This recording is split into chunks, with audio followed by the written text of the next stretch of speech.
Let's go. Cool kid step to the front. Cool kid. Too sweet sign for the click. Bitch, you don't work there. Feel like I need a shower just looking Gotta at get you. right, can't quit. Yeah, I'm up next on the Prince. They ain't been the same ever since. Living pretty We well cut on the the head challenge. off. I ain't You're got gonna no be single time for the like rest of your life. Brock Lesnar on the beast. Look at the heat. Sleep flex on Look the at the beat. heat. Whole new swag with a price on the tag. Coming live from the west to the east. Better recognize on the mouthpiece. See the power level got I get no bitches. Bringing content on the daily. Feeling like Gresh and Suela. Greetings and salutations, ladies and gentlemen, boys and girls, non-binary pals, and everybody in between.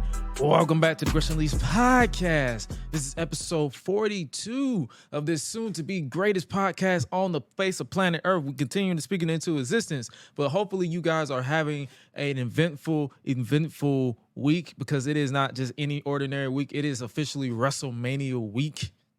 Headed into weekend, and we are still going to be stepping back into our time machine for today's main event, which is an episode of ECW Hardcore TV, Hardcore Wrestling. It was just so much going on, but it's between it's a lot. It's a lot. It was a convoluted situation. I gave her the wrong episode. I gave myself the wrong episode. We had to rewatch another episode. So we're going to be referencing Hardcore TV, but while mainly talking about ECW on TNN once again. But this time, instead of 2000, we're going back to 1999. It was still a fun episode. Both episodes had some things that happened that wasn't on the other one. It was basically continuing to build to ECW Guilty as Charged. And I am guilty as charged for giving us the wrong fucking episode. But we are here nevertheless. And joining me as always is the queen of rebels herself, Suela the Bandit. What's good with your family? Hey everybody. I just want to say that I hope everybody's having a great day. I hope everybody's week is going well so far. As you know, Gresh said, this is the Gresh Unleashed podcast, where we talk about everything. So, anything you want to know, anything in the news, any current events, of course, wrestling news. But other than that, I hope you guys' week has been prosperous. And speaking of prosperous, I hope everybody's been, just being protective over themselves, over, especially our kids, man. Yeah. That kind of hits for me, especially. And it's like, and I don't even have kids, but it's just kids, period. Like I have my days, sometimes I know we joke and we laugh, on some things, but at the end of the day, a kid's life is something that's just mind-boggling to me. Like it's just no, I don't wish death upon anybody, period. But when it comes to a child, it's a different feeling. Like, and yeah, that's as someone who's an uncle. So I'm an aunt. I don't have kids, but I hold every kid in my life or around my life at a different regard, at a different level than most people would expect, because they're family, blood. Whether it's blood or adopted family or God family, is still, it's family. It's still my family. Like, no matter how you look at it, that's still my family. And as we try to move forward with everything that's going on, we're going to talk about it, obviously, before we get up out of here. We just want you guys to if you are listening to this podcast and you have kids, nieces and nephews, just hold them extra tight, because you never know. Life is it plays tricks on you. You plan everything out, and then idiots do something that idiots do, and life changes. But we're not going to try to harp on it just yet. We're going to get to that, because we don't want you guys to get sad at the start of the show. We want to keep the ball rolling, give you guys a source of an outlet for your entertainment, for your weekly entertainment here at the Gresh and Suela podcast. We will get to, but we will still acknowledge some real life events when we get there. But before that, like I said, it's officially WrestleMania weekend. A couple of announcements as on par with the tradition of our show. There will be a WrestleMania Night 1 and Night 2 post show on Saturday, April 1st and Sunday, April 2nd. And I can confirm that April 2nd will be, our special guest will be none other than X3. Zeri, he was on the show recently during one of our recent interviews from last season. He has agreed to hop on call with us to give our thoughts and review for the post show here at Gresh and Lee's podcast for WrestleMania Goes Hollywood Night 2, which is more likely being headlined with Cody Rhodes and Roman Reigns for the Undisputed Universal Championship. And as far as Saturday, April 1st, the guest that I have on there will be tentative. Suela will obviously be there if she is available. If she is not, it is not the end of the world. She will give her thoughts and opinions on the next episode of the Gresh and Lee's podcast. You know how the ball rolls. And also, like I said, we will be reviewing those episodes respectively. And speaking of Mania weekend, there is a 98% chance of a NXT Stand and Deliver post show on the 1st as well, that Saturday, since the show will be early on in that afternoon. I believe it'll be 1 p.m. Eastern Standard Time. So that will be there. It is a 98% chance. Like, if you see a notification on YouTube that there is a new live stream going up, then you will know that it is confirmed that we will do a post show for that. And post shows will more likely be a thing. I'm still testing the waters on that if I want to do post shows more and more post shows, but let me know what you guys think on that. And speaking of the streams, all video on demands are still available on Twitch. So if you haven't tuned in to where it's twitch.tv/ayo is Gresh, or wherever we listen to, or YouTube, wherever you listen to your podcast, the video on demands are still there available for you guys. But make sure you guys tap in, because according to my analytics, you watch it on demand more than you do live. So make sure you tap in on that. Gresh on YouTube, news. A new What If video dropped where I asked a question on what if NXT's Braun Breaker faced Bobby Lashley at WrestleMania instead of Lashley being subjected to the Andre the Giant Memorial Battle Royal. It is available on youtube.com/@itsgresh. I talked about that in detail on the WrestleMania predictions version of the Angle show that we did live on March 29th. That was yesterday, so make sure you guys tap into that. Other than that, one last tidbit of news: the Gresh and Lee's podcast on Twitch for our post-show reviews will be moving over to the @AyoSGresh Twitch for the foreseeable future as a way to condense and add to the content streams over on there, making that the one central hub for all things Gresh and Gresh and Lee's podcast. We're just testing the waters to see if we want to do that or incorporate that for the YouTube aspects of things, to try to condense all of that. So because people with short attention spans, they have this tendency of not wanting to click on a million things. So we're going to try to test the waters and condense. And also, speaking of Gresh in general, www.greshdigitalmedia.com is under construction right now. That will more than likely be our new hub for all things GDM production, as well as tapped in with DJ Breezy. That will be coming back soon. Her schedule hasn't been lining up with mine. So much content that I am working on to get you guys, and so much more. All right, speaking of WrestleMania weekend, you ready for a double dose of speed round preview and predictions, Miss Bandit? Yeah, let's do it. All right, so that was on my eye. Sorry. I'm like, what is this? Like, oh my God. All right, for this weekend, for WrestleMania weekend, we are kicking off the weekend with NXT Stand and Deliver. That will be on Saturday, April 1st, 2023 in Los Angeles, California at the Crypto.com Arena. It will be at 1 p.m. Eastern Standard Time, 12 p.m. Central Standard Time. Okay, and it will be headlined by Braun Breaker defending the NXT Championship against the him, as people like to say, Himothy, Carmelo Hayes. So, and it's a total of 8 matches that have been announced for that. So that should be a solid two for the first night. This is the NXT Premium Live event. That will be Oh, okay, okay, okay. that will be taking place that Saturday afternoon before night Oh, one of before WrestleMania. WrestleMania. Okay. So I don't know you. I don't. Have you been keeping up with NXT? I've missed like 2 weeks. Nah. Okay.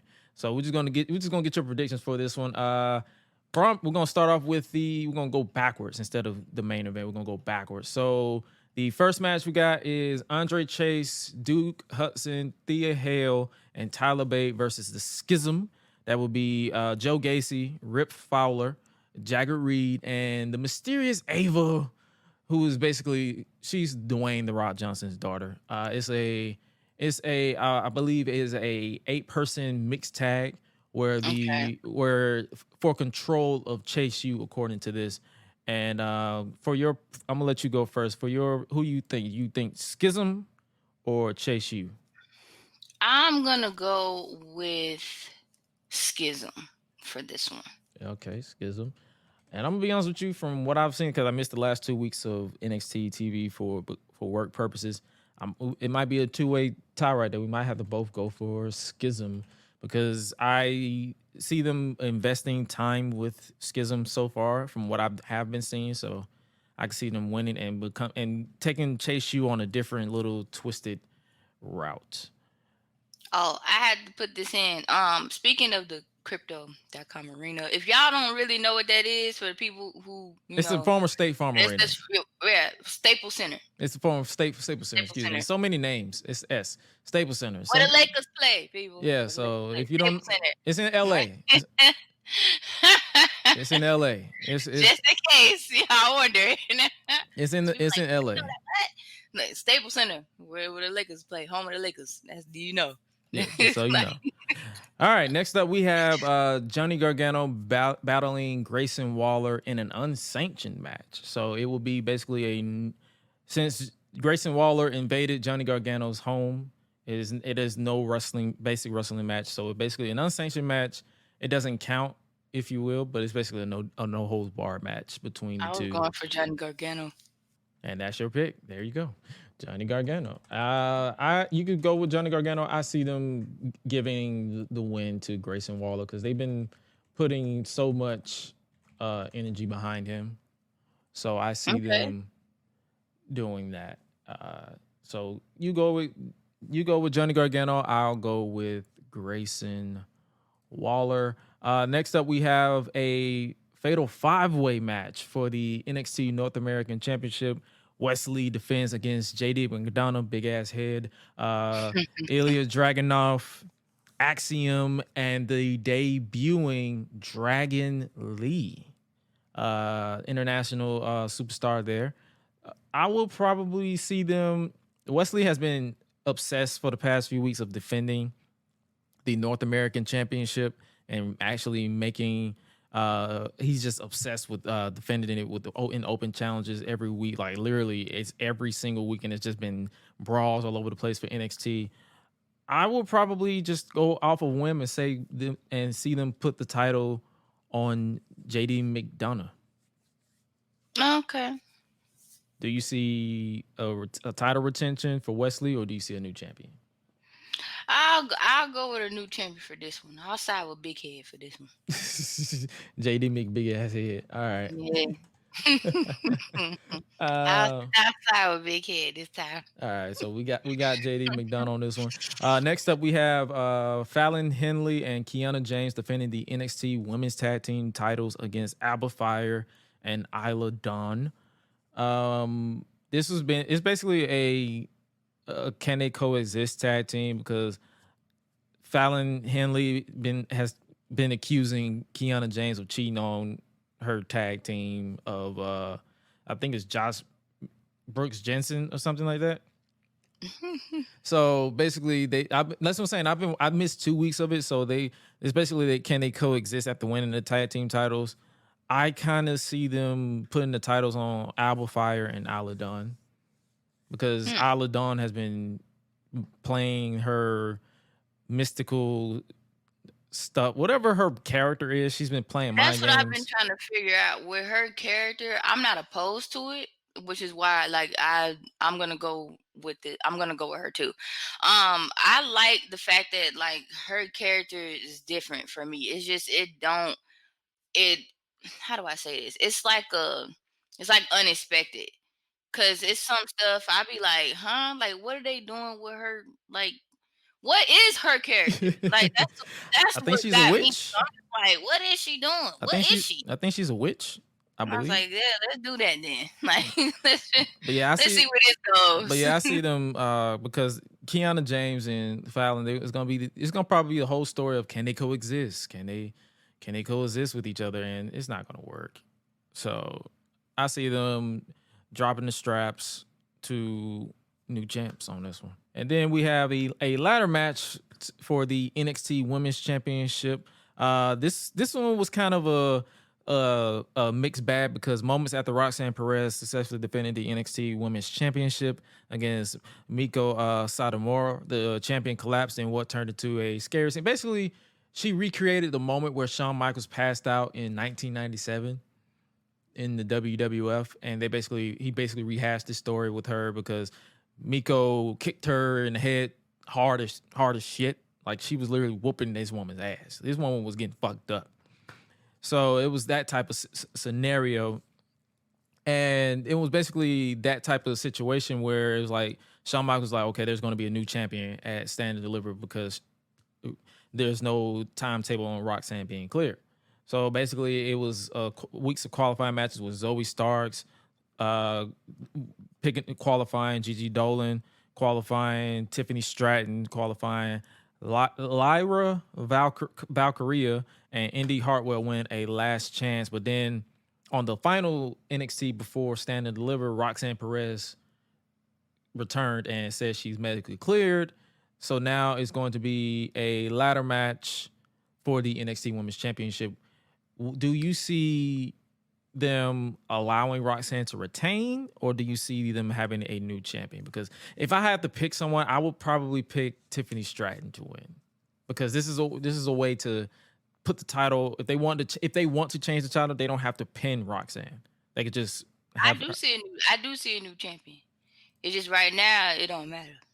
So you just want to just say the champion retains? Yes. All right. So I'll go. I do see a new champion though, for real. Okay. I have to find out who that's gonna be, but I don't mind. I see a new champion, honestly. Okay, so But the pin thing, I can agree on. Yeah, that's why it's a ladder match. So it's like they're not gonna pin her. So if they do have a new champion, she's not gonna lose the title by pinfall, and it's gonna lead to a rematch. And then we have the final match, the main event of this show. I thought it was more matches. 1, 2, 3, 4, 5, 6, 7 matches. Did we pick everybody? Am I missing somebody? Yeah, we got everybody. Okay. That's fast. Okay, that's what I'm saying. 1, 2, 3, 4, 5.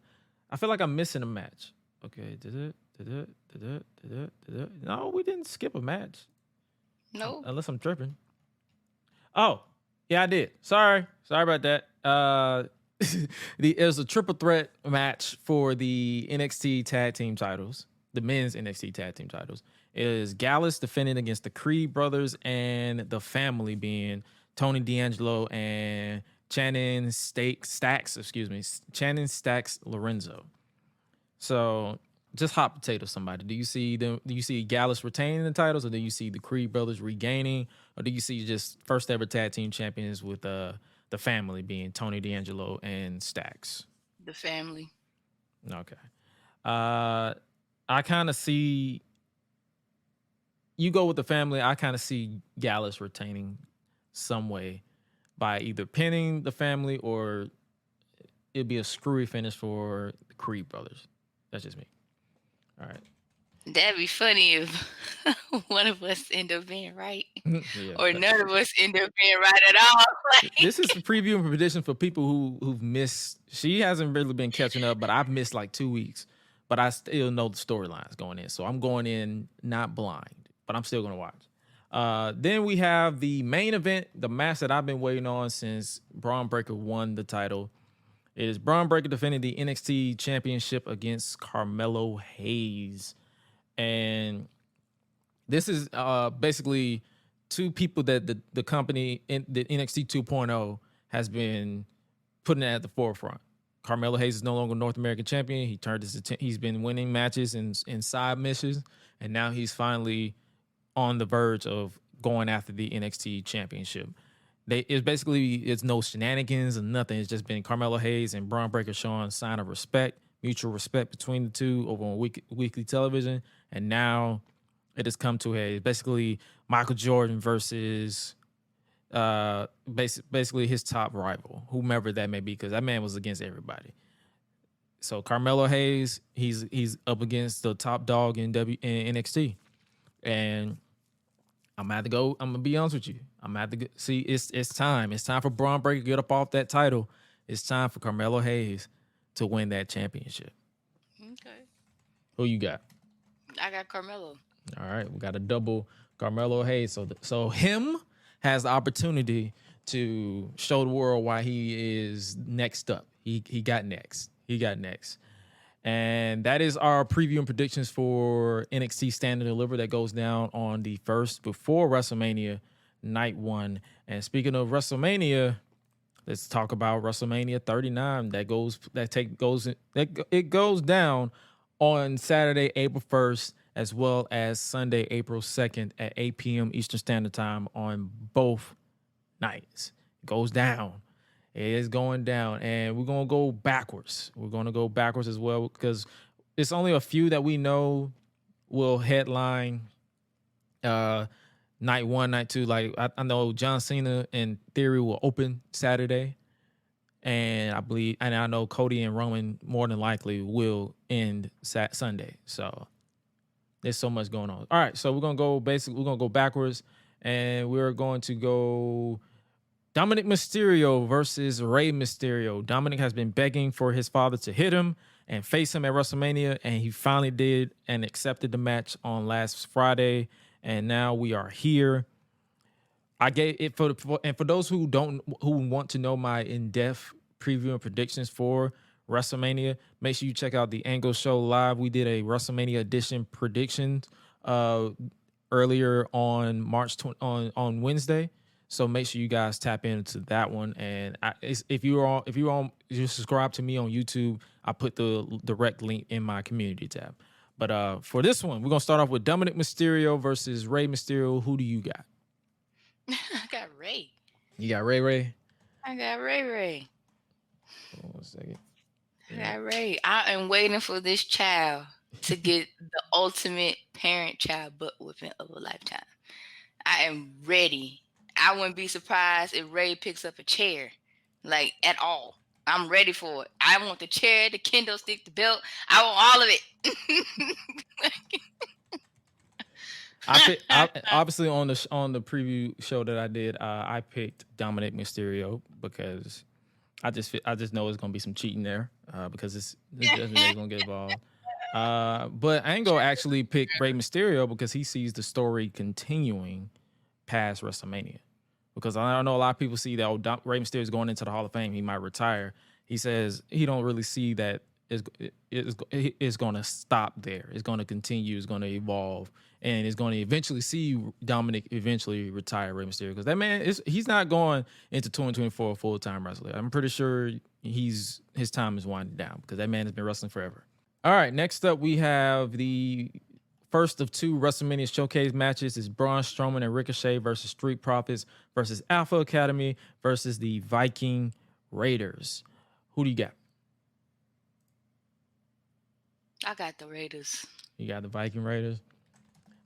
I believe for this one, I picked the Street Profits, but Angle also picked the Viking Raiders. So it's 2 for 2 right there. The reason why I picked the Street Profits is because I see it depends on the match match placement, on if it's going to be a good, like if it's going to be a feel-good moment type of match or it's going to be just a dominant showing. But if they do go with the Viking Raiders and they actually decide to build behind the Viking Raiders, I'm going to need them to go full throttle on the Viking Raiders, like the aesthetics, go in depth with the characters, give vignettes to them, and kind of have people, whoever they're feuding with, actually battle the Viking Raiders. So the show and the match can actually feel important around them.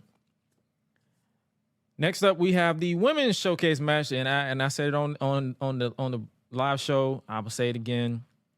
Don't really care for this match A lot of these people were just thrown together, and I'm not finna. And that's not a knock on the talent. That's so more crazy. so a knock. So accurate. That's more so a knock on management booking them. So it's Liv Morgan and Raquel Rodriguez versus Natalya and Shotzi versus Sonya Deville and Chelsea Green versus Ronda Rousey and Shayna Baszler.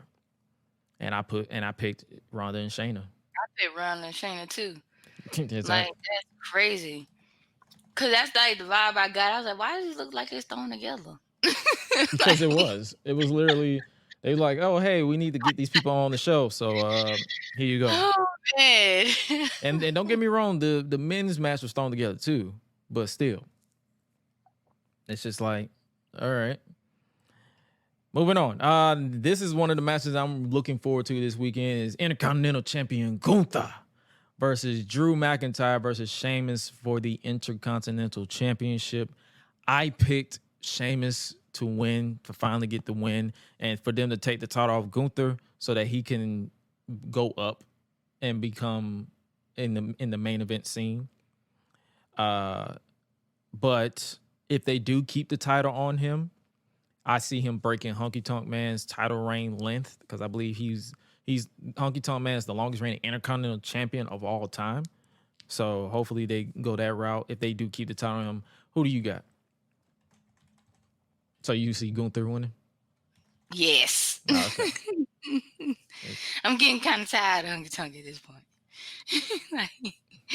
We've been tired of Honky Tonk, even though he ain't been around for years. But we so much. all right. Next up, we have Finn Balor the Demon Finn Balor versus Edge inside Hell in a Cell, and it's been reported that it will be the original Hell in a Cell color, and not that red bullshit they've been having us watch for the past year and a half. Gresh is like, take it back to the classic, please. No, I'm pretty sure it's not just me. Everybody is like that. They're like, take this shit back to the classic. Man, and I'm going with Edge, so. And I'm going with the Demon because I see them rehabilitating that character. Like if he's just the Demon just to lose, what's the point? But you going with Edge, I'm going with Finn Balor, so we're good with that one. Then we have the match that I'm looking forward to all weekend. I don't care if y'all hate it or love it, whatever. Right. Homo sapiens rise. Brock Lesnar versus Omos. I'm ready for that. And I am going with it as much as I'm a fan of Omos. It's basically a showcase match where Brock and Omos is basically Brock is going to F5 Omos and win. Yes, like hands down. So I'm so going with Brock. Let's just be real right there. And if you guys want to go see where I see them going afterwards, make sure you guys check out that show over that preview and predictions that we did over on the Angle Show. Actually gave a tidbit on how I see them utilizing this loss as a way to introduce a new incarnation of the Hurt Business with Omos and the Street Profits and a potential future heel Bianca Belair. So make sure you guys tap into that. Everybody who was in the chat for that one agreed with my take. So make sure you guys tap into that one and make sure you guys tune into that one. I'm not going to give too much because basically I basically gave you a little tidbit of what I just went into detail because this is a speed round preview and predictions. We don't want to spend too much time on this. So that is my prediction. Brock Lesnar. Both of us got that. And we move on. Then we have the 6-woman tag team match, Trish Stratus, Lita, and Becky Lynch versus Damage Control. And I pick Damage Control. I picked Damage Control. So we got another two-way pick for Damage Control. Because let's be real, Damage Control hasn't really been winning match. They've literally every big match they've been in part of, they've lost. Bayley lost repeatedly to Bianca. Damage Control lost inside of War Games. It's time for them to win the big one or just break up the team. Like at that point, like just break it up. Right now. But come on. Like, what are we doing? Another match that I'm not going to spend too much time on, Seth freaking Rollins versus Logan Paul. Seth Rollins. Right. I didn't even want to say nothing. I was like, man, go ahead. Go ahead. Seth Rollins. Will it be a match that steals the show? Maybe. Who knows? Because let's be real. As much as a lot of people don't like him, Logan Paul has not missed. Logan Paul has not missed in the ring. Him that. I'll give him that. Logan Paul has not missed in basically in ever since he's been in the ring in WWE.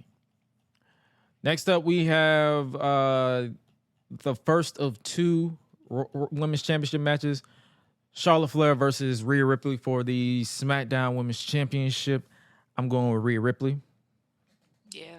Because Rhea does not need to lose to Charlotte. She don't. Honestly, you're so right. Like I'm already had enough of Charlotte as champion. All right. As many times as she's been champion, they patted the hell out of her title reigns because I only remember like 2 reigns, and that was her NXT Women's Title reign the first time, not the second time, and her back and forth with Sasha Banks in 2016. Other than that, I barely remember her title reigns because they were literally just padded just to pad them. It's a lot, man. And then we have the second of 2 women's championship matches. That is Raw Women's Champion Bianca Belair defending against the Empress Asuka, who won the Elimination Chamber match in February to get this title opportunity. The new and improved Asuka, the lethal Asuka. The build for all these women matches have been lackluster as shit. I'm only going into these matches out of fandom of these 2 women. So I'm gonna go for Bianca for this one, but at the same time, I wouldn't be opposed if Asuka gets the win either. Okay, so you go especially from a fan point of view. I'm a fan of both of them, so it's like, yeah. And and obviously on the show I picked Asuka to win because I feel like she needs a win, and I feel like Bianca needs a reset a little bit as far as because she needs to turn heel at least once. Okay. And that's what led me into eventually suggesting her leading a new Hurt Business. I'm not saying because we don't really have a woman-led faction like that is dominant. Okay. That is dominant. That is dominant over the entire WWE. I need them to expand outside of the bloodline being the top dog, like let her lead and stuff like that. So that's what I'm saying. Make sure you guys tap into that that prediction. We went into full depth. It's over 2 hours, so we want to. If you guys want to tap into that, make sure you tap into that. And if you haven't already, I'll just leave the link in the description wherever you listen to this podcast. Next up, we have which match we got next? Oh, one of the most emotionally driven matches. That is the undisputed WWE Tag Team Champions, the Usos, defending against the brothers, Sami Zayn and Kevin Owens. Who you got? Matter of fact, let me just answer for you. The Usos. She picked the Usos because I already know how she is out of fandom. And I believe I picked Kevin Owens and Sami Zayn because I see them. This weekend is a new layer into the eventual fall of the bloodline that's going to take over rest of 2023 into 2024. In a way, it is. Then next up we have the United States Championship match. Austin Theory defending against John Cena, kicking off night 1 of WrestleMania. And I said it on the show, I see Austin Theory retaining and eventually leading to a possible, like, him getting full of himself and then losing the title on, like, say, Raw or something. The Raw after WrestleMania. I'm going with Theory. So, like people be assuming that I hate that man. I don't. I don't hate him. He just gets on my nerves sometimes. So, yeah, that's what I'm saying. I don't hate him, though. But, yeah, he on my nerves. And then we have the main event of the weekend. It is for the Undisputed Universal Championship. We have Roman Reigns defending against the Men's Royal Rumble match winner, Cody Rhodes. On the show, I picked Cody Rhodes due to the fact that I will die on the hill that Roman Reigns needs to lose the title, and because there's one story that you cannot like that is going to be must see TV. A man who blames everybody but himself Oh, is going to eventually he's going to snap. And he's going yeah. to blame everybody but himself, and that's going to lead to a possible match with Jey Uso at say SummerSlam, or he's going to eventually build to Solo Sikoa. No, are you playing? Like, while I think about it, because since I got a chance to like do all my catching up from Raw to SmackDown and back again, like back to back, I'm just like, you know what? Yeah, like as much as y'all know how I am about Roman Reigns, but at the same time, I'm feeling like he's gonna have to fall at some point, and then let him come back. Like I won't be opposed to him trying to come back and then come back and try to get everything that was taken from him. So I'm gonna go with Cody on this one. Oh, And that's new. Exactly. Oh. That's new coming from me. So it's like when I think about it, it's like, yeah, I would like to see how Cody is gonna carry for a little while. Now, if you go off of the prediction, Angle had a proper rebuttal.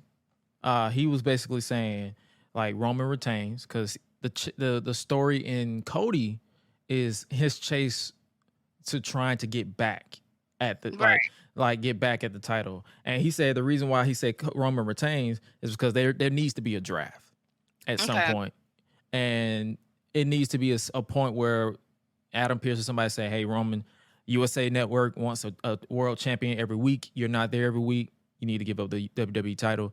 That way it keeps Roman with the Universal title. He can go 1,000 days or something as Universal champion. Okay.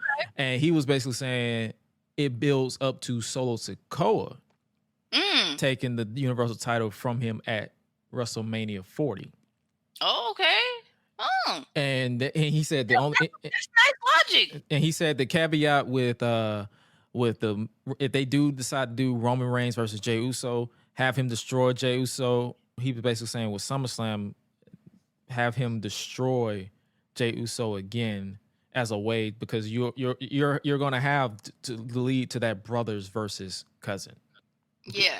So that's what, and that'd be a nice caveat to that, and that'll lead into a whole another more stories that they can tell with that. That way, that keeps the Universal title in the bloodline on SmackDown, and have Raw after surrounded with Cody's chase back to the Universal title. And he also gave a tidbit of like incorporating the OC into prominent figures for Raw, but he basically saying have Cody fail and have the story be the build to Cody eventually getting that title at WrestleMania 40, the WWE title at WrestleMania 40, because he failed, and have him vulnerable for the rest of the year, and have him go on a true redemption arc and have him retain the title. But that's what I'm saying. There's so many ways you can go.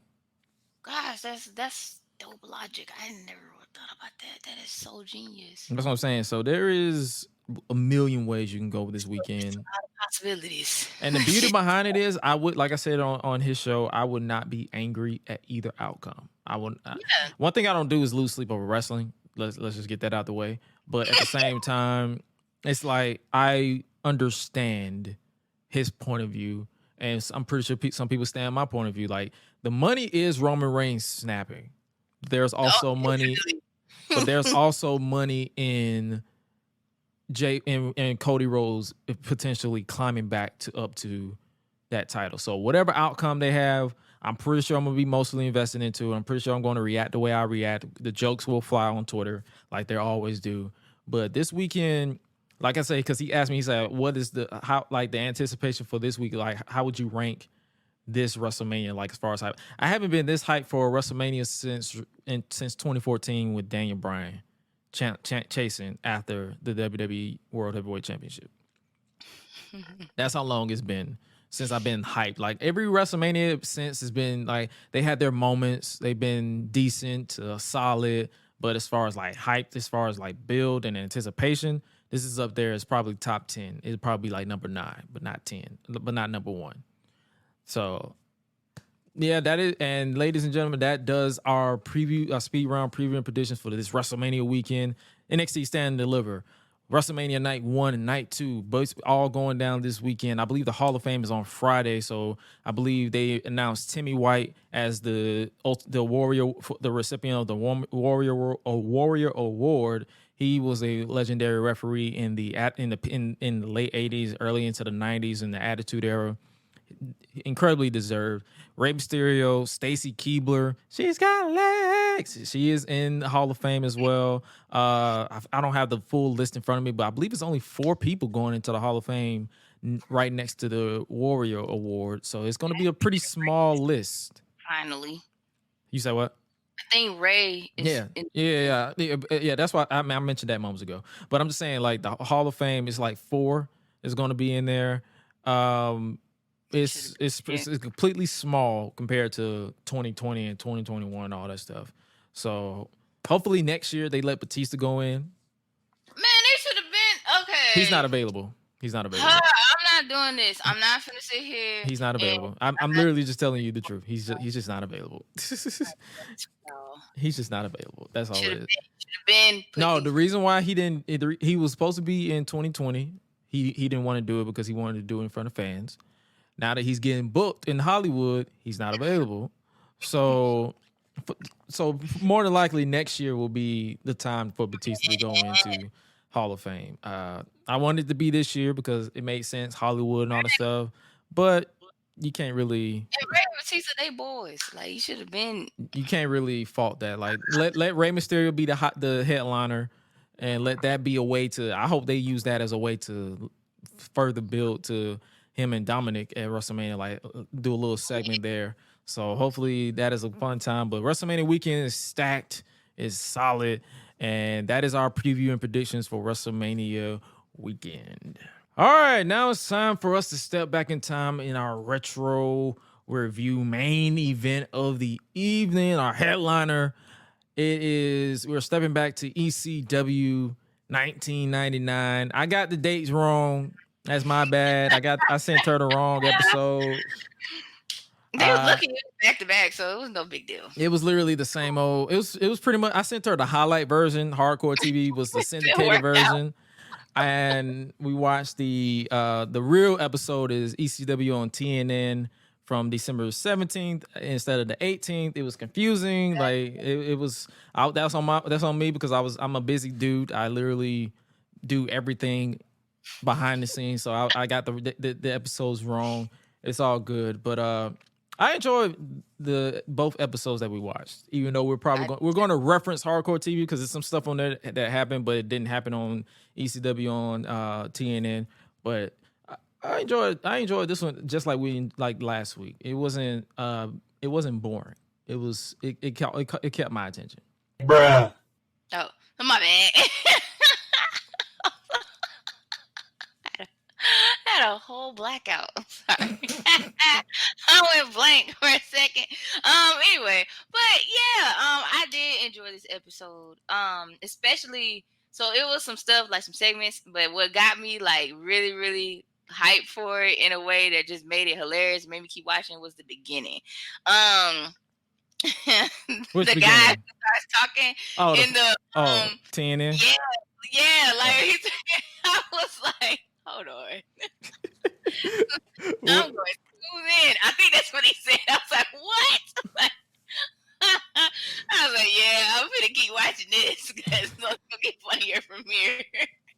And it was a funny situation, but yeah, I know exactly what she's talking about. But for ECW wrestling on TNN, we kick off ECW on TNN with Joey Styles in Richmond, Virginia, and he's with the quintessential stud muffin. Joel, the ladies love me in Virginia because I'm always smooth up in you.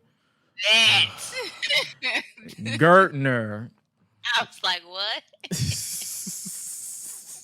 I was like, man, the stuff that people came with in the 90s, man. It wouldn't fly today, put it that way. It would not. Girl, man. The way I would not hear the end of it on social media would be hilarious. They're like, oh my God, I can't believe he said that. Oh my God. Oh. But he's there. He's there. He's basically the color commentator for those of you who don't know. for that's basically to balance out Joey Styles. We cut backstage to the Impact players hyping up their main event #1 Contenders match against Chris Candido and Rhino. Lance Storm vowed to victimize Chris Candido, Rhino for going along with them. And Dawn Marie said that Sammy has been victimized for years and said it's not that they're looking past you, just through you. I enjoyed this opening segment for like it was fun to see Impact players in modern time, because I believe the last time I've seen Impact players in any way, shape, or form was ECW One Night Stand in 2005. So it was kind of interesting to see like just Incredible cutting promos like he's trying to whisper and not yell and wake up the neighbors. It was like I'll explain that later, but that's just the way he was cutting promos for me. Then we get the opening intro, Extreme Championship Wrestling. Since it's the holidays, we got Chappie Chanukah, Merry Effing Christmas, and an Extreme New Year. But the opening package was basically the TV 14 or the TVMA version, which we saw some ass cheeks, cat fights, New Jack doing New Jack shit, the whole nine. But it still got you hyped because whoever was playing that guitar spazzed out. For real. We kicked off ECW on TNN with the Baldies making their way to the ring. It's the Mouthpiece Devito, followed by the Muscle Grime and the Kingpin Angel. And one of them will take on the original gangster, the OG, New Jack. And that leads into commercial break. A lot of commercial breaks in the most awkward places. Like, it was just like, oh, we're going to be right back. And I'm like, okay, same thing last week, same thing this week. Back from commercial break, there's a segment where Nova, a.k.a. Simon Dean in WWE, was talking with Kid Cash until Nova's injured partner, tag team partner, Chris Chetty wanted to get back into action. He was like, I'm good. But Nova said it's not going to happen because his back isn't 100% and he'll do just fine with Chris's handpicked replacement until he gets back. And Chris then threatens Cash not to screw his partner over or he'll break his freaking neck, which he says, okay, I got you. I'm going to take care of it. And then Chris says, and by the way, then he started, I'm like, what the fuck is wrong with you? Like he was just like, and then it confused Chris. It confused Nova. It was just, I was confused. I'm just like, what are you doing? And then it was like it was weird to explain. But he turns to walk away, and then he instantly turns back and asks Cass, were you just checking out my ass? Are you just looking at my ass? And I'm like, everybody looking at you. Like, Cass. First of all, Cass was confused because he wasn't, by the way. And then I was confused because I'm like, what? And then Chris says, I can't blame you. Look at me, for crying out loud. Right. And then he looks at the camera and says, well, that could turn a straight man gay. Wait a minute. Wait a minute. Right. I was like, bruh, it was going well, and then you just made it go completely left. What are you talking about? That's all I can say. I said, Cass was confused. I'm confused. Nova is embarrassed. And dude just walks away like he just delivered a zinger line. I'm like, bro, what? No. No. That's not what that means. We trying to figure out what was you doing. All right. That don't mean we hitting on you. All right. The funny thing is that makes it even worse. He wasn't even looking. He just turned to talk back to Nova. So it's like, bro, what are you talking about? Nova said he was dumped on his head a little bit and his family's crazy, and that ended the segment. Back in the ring, the Mouthpiece DeVito has a mic. And he said this in the most, I don't know what accent he was doing. I don't know if he was trying to speak Italian. I don't know what was going on, but I'm gonna try to mimic it as much as possible. We have come here tonight and we have staked our claim, and now the streets of Virginia belongs to the Baldies. Before all three men throw up a fist to the camera. I'm like, y'all the Shield or some shit. I don't know what's going on. Right.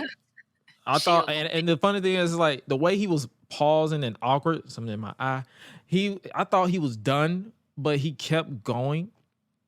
Like he just kept going. So if there is anyone in the back that wants to fight for our turf, you're gonna have to go through the Baldies. And I'm like, oh my God, shut the fuck up. Shut the fuck up. But then he kept going because of the awkward pause that threw me off. I'm like, okay, so moving on. As a matter of fact, I got this one, boys. I got this one. This man proceeds to climb the ropes for some reason. You're gonna have to go through me. And I just blacked out for like a split second because I'm like, the fuck are you talking about, dog? What are you doing? Who are you? Never heard of you before in my life. And then cue generic hip hop music because copyright reasons. And then out comes the OG, the original gangster, New Jack. New Jack then walks out with a trash can full of weapons before tossing in the ring, and the brawl is on with New Jack's music playing throughout the match. They didn't stop the music at all. It was just music. The weapons used was a keyboard with the words ECW painted on them, a cooking pan, and this man hit him in the balls with a kendo stick assisted keyboard shot.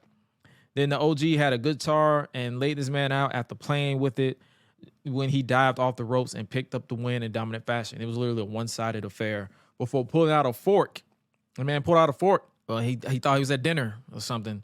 And he teased to stick him in the face with the fork until Angel and Grimes made the save. And it was a 3-on-1 situation. And then they stapled New Jack's ear to his skull. They victimized the victimizer before going to commercial break. I enjoyed it for what it was, like the match itself. Whatever it was with the characters, I was just confused during this entire time. Back from the break, and the Baldies are still in the ring. I don't know why. Go the fuck away. And Devito says, like I said, if there's anybody in the back that wants to fight for our turf, then you're going to have to go through the Baldies. I'm like, bro, if you say your name one more fucking time, the Baldies, I'm about to slap you upside your bald ass head.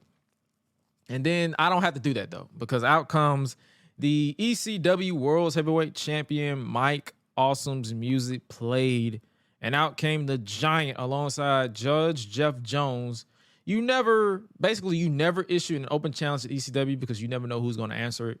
And Mike Awesome answered the call. Definitely. Awesome stormed the ring and took everyone down. And then we got an impromptu world title match. It's Mike Awesome versus Vic Grimes. The match was all over the place. Awesome hit a tope outside the ring with ease. Like that man literally floated midair with he was this giant big dude in a little pond. Vic Grimes tried to do a drop kick on the outside on Awesome, but landed head first when he missed, and his head bounced because there was no padding on the floor. So he literally hit cardboard padded covered concrete. And basically this was just pretty much a one-sided affair. He tried to fight back, but he was rocked, that being Grimes. Mike Awesome then hits a awesome bomb on Grimes from the apron to the floor through a table, which was impressive because Grimes was not light. That man was like nearly 300 pounds. And that was enough for Awesome to pick up the win and retain the ECW World Heavyweight Championship in dominant fashion. After the match, Judge Jeff Jones grabs the microphone and hypes up his man after another successful title defense. Just in case you people didn't know, he is the most awesome athlete in sports today. He is the most awesome champion in professional wrestling. He is the most awesome giant on the face of the earth. Mike But Jones is interrupted by music, and out comes the giant killer Spike Dudley. Spike rushes the ring, dodges the attack, the clothesline from Awesome, hits a low blow. He kicked him in the dick on the champion, and hits the Dudley Dog, a.k.a. the acid drop on Mike Awesome. Puts one foot on his chest and he hit the taunt button. He started pounding his chest and storms to the back, all the while his music still plays. So there was no music cuts in ECW. The music just kept playing. They was like, there's no point in us turning the music off. Just let it play. And Judge Jeff Jones is furious in the ring while Mike Awesome is confused at first at what just happened before he becomes incensed. Spike comes back out and is gloating at his actions and doing the belt motion around his waist before going to the commercial break. If we watch the ECW Hardcore TV, this is basically their way to build to a match again at Guilty as Charged. I believe it was Spike Dudley versus Mike Awesome for the title. And back from the break, we recap what we just saw between the Baldies, New Jack, Mike Awesome, and Spike Dudley before cutting back to Joey and Joel asking, can Spike Dudley put the world champion down and win the belt? Backstage, we cut to Danny Doring in the showers talking about Chris Chetty's back, Nova's temporary tag team partner, and says, who cares? Because tonight, Danny Doring cashes in on the extreme benefits of being a professional wrestler. Before Elektra walks into the frame, she broke the fourth wall, looked into the camera, presses up against Danny before walking towards the shower, removing her towel, handing it to Danny, who smells it for some reason. Yeah, You're scaring the bitches. All right. She enters the shower, and he goes back to cutting a promo about his favorite subject, himself. The quote-unquote Danaconda loves to, he said he loves to, and then something pricks his hand before a random tampon is tossed out of the shower. And he said, I guess your Aunt Flo isn't visiting this month. Just whole out of pocket. Yeah. He says, I hope you're ready, baby, because here I come. And when he pulls the curtains back, it's roadkill in the shower instead of Elektra, which startles Danny. And then he tells him shower over without saying. He's like, next door. Francine then pops up and says she didn't see anything. She just wanted to take a shower while wrapped in a towel herself. A lot of innuendos in this scene. Elektra then hops out the shower and threatens Danny after Francine leave. Did I just hear a girl's voice in here? If I ever catch you talking or looking at someone, I'll cut that Danaconda down to a garden snake. What the hell? Okay. Before pulling him into the shower to get down to business. Let's get down to business. And the camera then pans to Roadkill, who wraps up the promo with skins before going to commercial break. I was confused during this entire segment. I was like, all right, this is completely 1999. If I ever, definitely. Yeah. Back from commercial break, and it's just Joey Styles who wants to wait on Joel Gertner to get back so they can continue. But Paul Heyman shouts, "Will you please go ahead?" From behind the camera. He's the executive behind that, so he just basically was like, "Just go." Joey attempts to hype up the next match until Joel Gertner walks into the frame only wearing a towel. He literally just walked into the frame wearing a towel. Who's petitioning for the integration of more shower scenes because he doesn't mind nudity as long as it's integral to the story. Please stop scaring the bitches. Please. Thank you. Thank you, Joel. Thank you. That's all I ask. That is all I ask. We then cut to the ring for a three-way dance between Ikoto Hidaka, Super Kalo, and Tom Marquez. It was high octane all over the place once the bell rung. During the match, an injured Sabu, after blowing out his knee, limped to the ring, accompanied by Bill Alfonso, interrupts the match after 3 minutes, which is why I didn't even bother taking notes at all. And he literally goes on a chair tossing, throwing frenzy, sending a message to ECW World Television Champion Rob Van Dam before Sabu hits his guillotine leg drop, bounced off the chair onto all three men stacked up on the table through it. This is basically a way for Sabu to continue to build to his upcoming title match at Guilty as Charged against Rob Van Dam. So even injured, Sabu was showing up to work and doing the damn thing. On Hardcore TV, I'm going to shift focus since we watched both episodes. On Hardcore TV, we saw a recap of the situation between the team of Chris Candido and Rhino, accompanied by Tammy Sitch, confronting the team of the Impact players, Lance Storm and Justin Credible, who was jacking off a kendo stick as a gesture to Tammy, Dawn Marie, Joel Gertner, and Jason. Chris Candido then says, "You're out here talking about who's using who. Well, hold on a damn second, pal," points at Lance Storm. "The only reason you've been here because I carried your stupid Canadian ass for a year and a half, and you know it. And you," point at Justin Credible, "yeah, you. And don't cut me off or edit anything, asshole, talking to somebody." I don't know why. He just literally said, don't be cutting me off. I'm like, all right, who you talking to? Who the fuck you talking to? The only reason you're here, back to Just Incredible, is because I brought your ass here. So pay freaking attention, all right?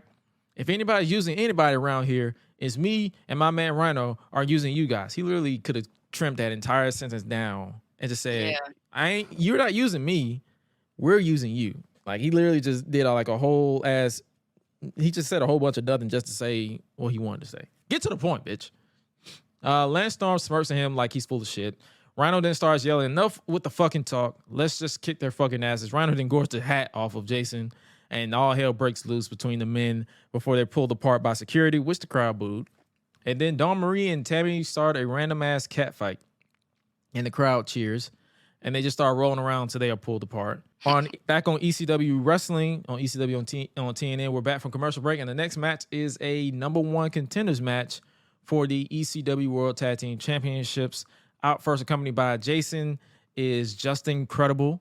And then out next is Lance Storm, accompanied to the ring by Dawn Marie. Dawn Marie in WWE had me in a chokehold, I can't lie. But Dawn Marie in ECW, Anyway, they come out to complete the Impact players. Out next is Chris Candido, attempting to hold back Rhino, who comes out with him alongside Tammy Lynn Sitch. And then we get a recap of Tammy Sitch getting paddled by Dawn Marie and Angelica, or commonly known as Lita, holding her in the headlock, and the match is underway. That was like I guess that was their way of telling us the reason why Tammy and Dawn are beefing, because she got embarrassed. Whatever.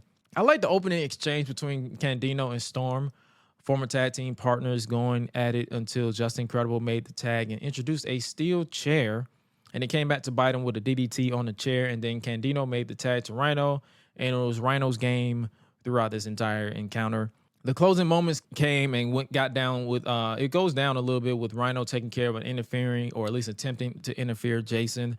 And then a superplex from Candido to Lance Storm before Dawn Marie breaks the count. So this was I forgot this was ECW rules, so there's no rules. It's just ECW, you just fight, and it's whatever. And then after Dawn Marie comes in, Tammy comes in and handles her, which leads to another cat fight. Did you hear the squeal that Joey Styles let out when he yelled? I did. Yeah. Like, what the fuck? I did. I was like, bro, what? Like, what's your throat? Like, are you good? Like, you need water? Where'd that come from? Like that I've never heard that octave from a man ever in my life. So that's why it threw me off. I was like, wait. Like, what? There was a cat fight basically before Bandito and Candido, excuse me, I said Bandito like he's in AEW. Candido and Storm broke things up and immediately went back to wrestling each other. There was an Irish whip exchange between Storm and Candido, which Storm reversed, and when he did, Just Incredible hit Candido with a kendo stick. Rhino went for a gore on Storm, but that man did a massive leapfrog, which allowed for Rhino connecting with Candido with the gore. A miscue, if you will. The way Candido landed, he was moments away. The way that man landed, he was moments away from whiplashing his neck on the ropes. Like, he literally bounced back, and I'm like, oh, bro, you about broke your neck. Storm then connects with a super kick on Rhino, credible pin Candido, and the Impact players are now the #1 contenders for the ECW World Tag Team Championships. The music was so loud when I watched it on ECW Hardcore TV that I couldn't hear the commentary, but it was just basically, once when I watched it back on ECW on TNN, commentary was basically saying, basically that they have Candido and Rhino's number and they are going to go after those tag team titles. It's basically building up the match. You couldn't, if you listen to it, the feed on Hardcore TV, you could not hear a word that commentary was saying, but if you watch it back on ECW and TNN, you heard everything. After the match, Storm grabs a mic and says, "The fact that we are the Impact players in ECW cannot be denied."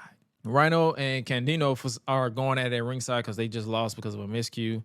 "The fact that we are the next tag team champions, Dreamer and Raven, can't be denied. And the fact that this man here," points to Just Incredible, "is the hardcore icon, the Sandman, can't be denied." And then Enter the Sandman begins to play, or at least a dubbed instrumental. and crowd noise instead because it's on Peacock. They don't have the copyrights to enter the Sandman as Sandman enters through the crowd with beer, kendo stick, and cigarette in hand. He just got a whole cancer stick in his mouth. And that man has a full-on entrance through the crowd before making his way to ringside. And that man is just chilling before finally getting on the apron and hits the taunt button with the beer before literally spitting it at the Impact players. Jason then tells Storm Incredible he's got this and stands in front of them before getting in the face of Sandman, who enters the ring finally. Jason thinks it's 3-on-1, but he doesn't know that Storm Incredible left him to fight for himself before Sandman. You literally unleashed on Jason before Just Incredible attacked him from behind with his own kendo stick and unleashed on him with that kendo in the face twice. Incredible goes for a third strike, but Sandman ducks. Incredible hits his own partner accidentally before Sandman regains control and goes on the attack. But then Rhino slipped back in and gored the hell out of Sandman through the table that was propped up in the corner. And Rhino stands tall, still fears about what just happened, to head into commercial break. After seeing the recap on Hardcore TV, we got a promo from Rhino in the back after this went down. And Rhino, he basically said this. Everybody is whispering during this show for some reason when they cut the promo. He says, Sandman. Yeah. Sandman. Like, can you like move your hair from your face? No, he's not. He's a But beast. it's not happening. He's Yeah, a beast. it's just He's a like, beast. okay, well, talk clearly, because right now, and plus I was watching this last night, so I was just like, like, come on now, I can't have all that in my ears. He said, Sandman. My ear itch. Sandman, I told you I don't respect you. Sandman, I told you I don't respect what you've done in the past. And quite frankly, I'm not too impressed with what you've done since you've been back. In fact, I've gored you through a table so many times, it's starting to lose its satisfaction. And you will be the first of many to remember the name Rhino. I was like, okay, bruh. Rhino. I like this promo though. If he would not whisper, but I like this promo. I don't understand why WWE never strapped a rocket to this man when he was there 2 years later. Well, I know it couldn't be because he was short, because that man was 6 foot and over 250 pounds. But if you see The Rock out there selling the gore like death on Raw, then maybe you should take heed and put this man in your main event scene, in your main event picture. But it was Vince McMahon back then, so who knows? Backstage, we cut to Raven, who's that was your main event of ECW on TNN, by the way. Backstage, we cut to Raven, who's just chilling on the floor with a bandana and shades indoor like he's a madman. I need you to understand. I'm trying so hard. I'm trying so hard, Tommy. I'm trying to do the right thing. You know I can't go through it again. If this doesn't work out, I cannot fight you again. You know, it took too much out of me the first time, and then everything I've been through, I can't. I'm too weak, and you're too strong, and there's no way I can do it. I can't go through that again. And the funny thing is, I always thought I'd lure you to my side, and you've lured me to yours. I want to do the right thing, and I'm trying to do the right thing. I just need you to understand that's so important to me right now. I'm going to be there at the pay-per-view, and we're going to get rid of the Impact players. We're going to get rid of Lance and Justin, and you need to know that I'm going to be there. I'm going to be your partner, that you can count on me. I need you to understand that. I want you to understand that. You have to understand that. Please understand that. I understand. I'm like, typical black mom. That's unacceptable. You hear me? Unacceptable. I understand that. I really do. Francine says, I guess he was talking to her. Shit, I don't know. But that ends ECW Wrestling on TNN. To talk a little bit about what we saw on Hardcore TV, Raven was still being a loner in the backstage to kick off Hardcore TV. He's just chilling on the couch. It's funny how both episodes start that we watched back to back last week was Raven just chilling. But Raven is listening to Tommy Dreamer, who's had enough of this man already. I've been standing here for 20 minutes trying to talk to you. You won't open your mouth. You look at me. You wanted me to take off your sunglasses trying to talk about the stupid pay-per-view. Here we go. Let's do it. Tommy, look, get out of the way. You're blocking my view. Yeah, sure, Scotty, no problem. And he just walks away out of the room like he wasn't just annoyed at that man. The camera pans back to Raven just watching an episode of King and Hell with 360p. No, I'm just kidding. No, he was just watching nothing but static. He was just watching nothing but static. We eventually also see a match between the Enforcer, CW, and Anderson on Hardcore TV, accompanied by Lou E. Dangerously, putting on his best Paul Heyman impersonation, because I thought that man was him until he started talking. Of the Dangerous Alliance, making his way to the ring. He faced, what's his name? He faced Mikey Whipwreck. Do you remember this match? I enjoyed this match. Mikey Whipwreck versus CW Anderson. Yeah, I do remember it. Yeah, the match. I actually liked it. It was some points right here. Like Lou, he introduced himself before a sign guy chant broke out, which baffled Lou for a bit before he introduced the Enforcer, CW Anderson. We then get a recap of the relationship between Mikey Whipwreck and Lou E. Dangerously before the former Triple Crown champion made his way out to the ring for a match against CW. The bell rung, and Lou E. Dangerously distracted Mikey for a bit before CW went on the attack. He threw one punch, and they went to commercial break. There's like, here's a punch, now let's go pay some bills. Right. Back from the break, and CW's in control of Mikey on the outside until Mikey hits a ring post, assisted Hurricane Rana on CW to gain control. Well, until Mikey tried to hit a springboard, but Lou pulled him down, and Mikey ate all of that ring apron before he was tossed back in the ring, and CW had gained control over Mikey, most specifically the left arm. Mikey tried to regain control a bit, and he almost did until CW Anderson hit a gnarly sounding super kick. The acoustics in that building went off on that. The action spilled to the apron some more, and then Anderson pulled Mikey's arm behind his back and yeeted this man into the guardrail from the apron, and the sound that Mikey's skull made on impact made me flinch, because that man literally just said bong. He was selling the arm, but I'm pretty sure his head was ringing after that impact. It looked brutal. Another nice back and forth exchange despite all of that between Mikey and Anderson, with Mikey flying all over the place despite having one bad wing and head. And then Anderson hit a double-A spine buster for a near fall, and then Lou E. Dangerously wanted to do some more damage to Mikey with his phone, but Mikey ducked and the phone connected with Anderson instead. Mikey decked Lou in the jaw, who fell down like an anime character for some reason, before Mikey turned around and hit the whippersnapper, or the Stone Cold Stunner, if you will, on CW to pick up the win. I like this match. Like I said, Mikey was taking unnecessary bumps, in my opinion, but that's ECW for you, so I already knew. We then had an eventual match between Simon Diamond and Jazz. It was what did you think about that match? I just laughed, honestly. But then I was just like, bruh, come on. Why? Like, why? It was so many puns on this. Simon Diamond was in the ring. He was like, ladies and gentlemen, Simon Diamond has a problem. And he says his close personal friend, Dick Hurts, is not with him tonight, and it leaves him dickless. Yeah. Especially because I'm going to go find it. I was like, okay, dude. Bruh. Okay, dude. But before he could finish, music starts playing, and out comes the female phenom Jazz to confront him. And Diamond asks her, "Didn't you get enough of my dick at the pay-per-view?" I said, okay, bruh. And Jazz grabbed the mic and says, "Well, Simon, it looks like to me that without your dick, you're nothing but a pussy." These are supposed to be puns, by the way. So that's why it's like, all right.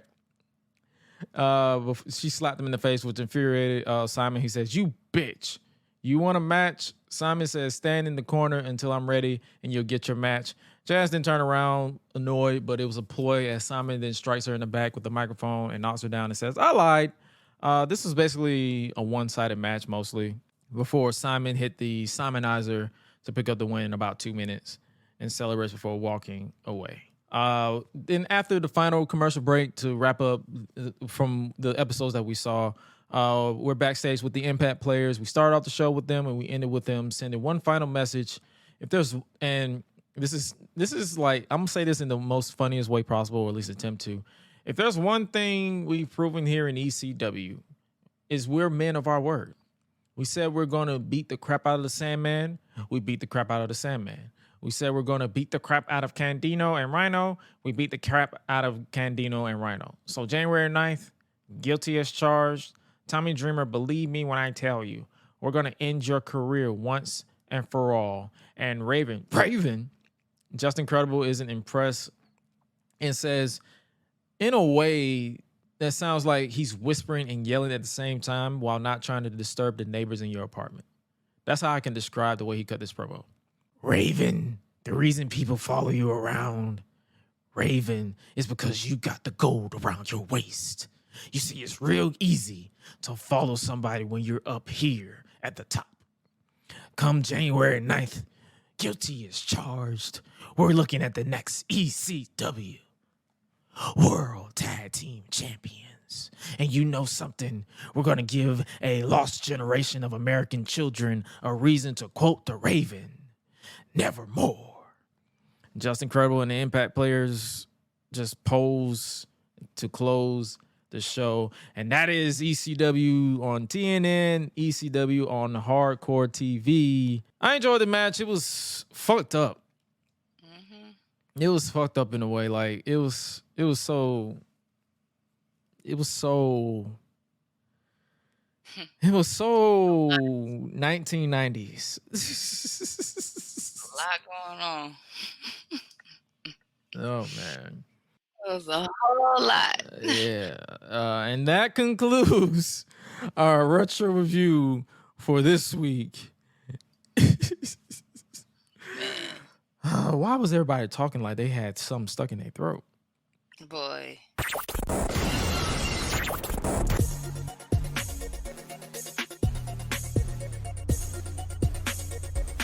All right, now it's time, that time of the show where I hand the reins over to Suela the Bandit, because this is that time where we chop it up with the Bandit, giving our 3 trending topics of everything that is going on in today's society. So take it away, Queen Rebel.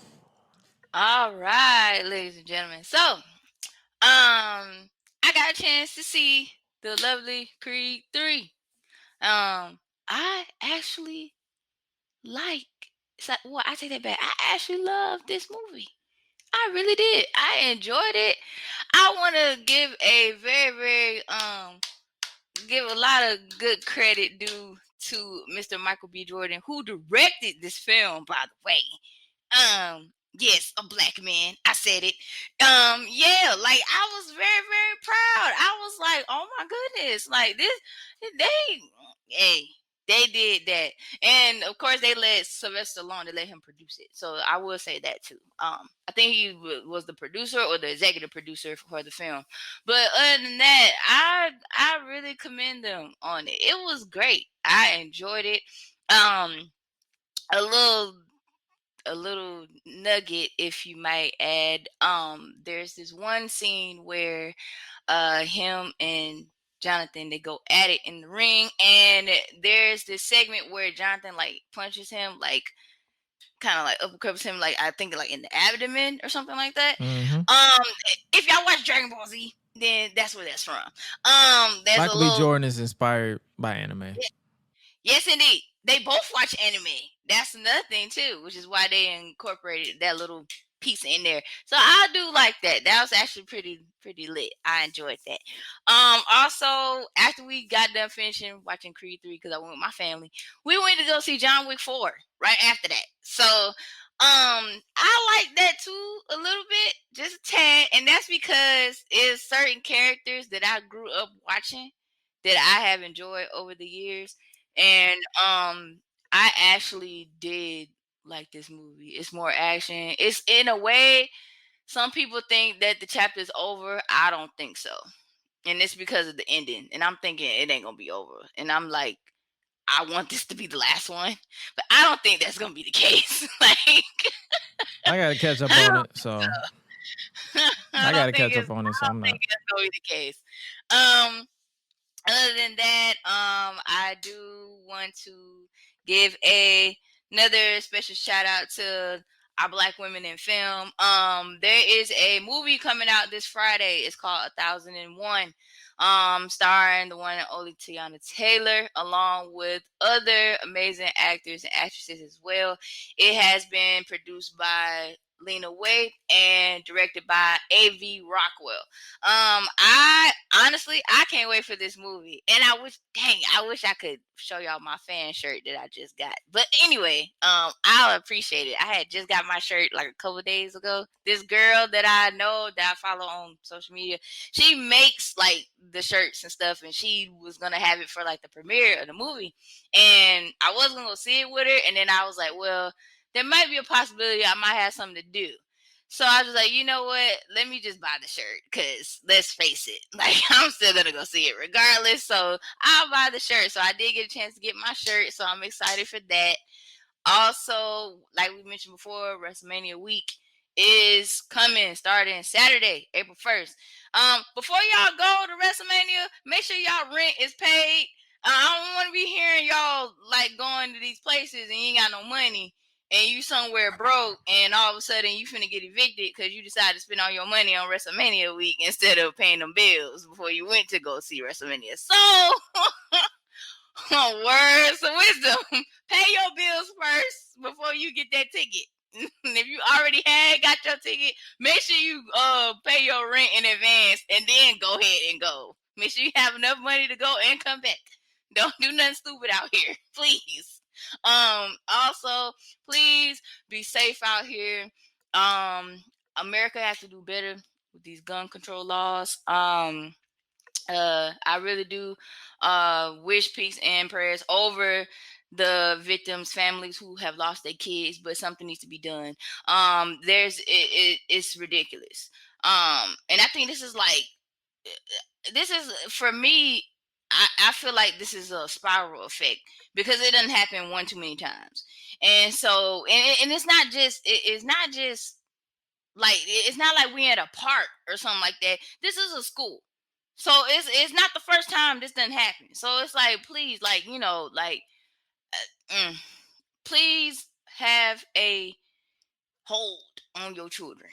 Please. No matter how much they say you annoy them, no matter how much they say they get tired of you talking and ranting on, no, keep your children as safe as possible. And if something was to happen, please do something about it. Because apparently the law and the government, they don't care. And they so focused on TikTok.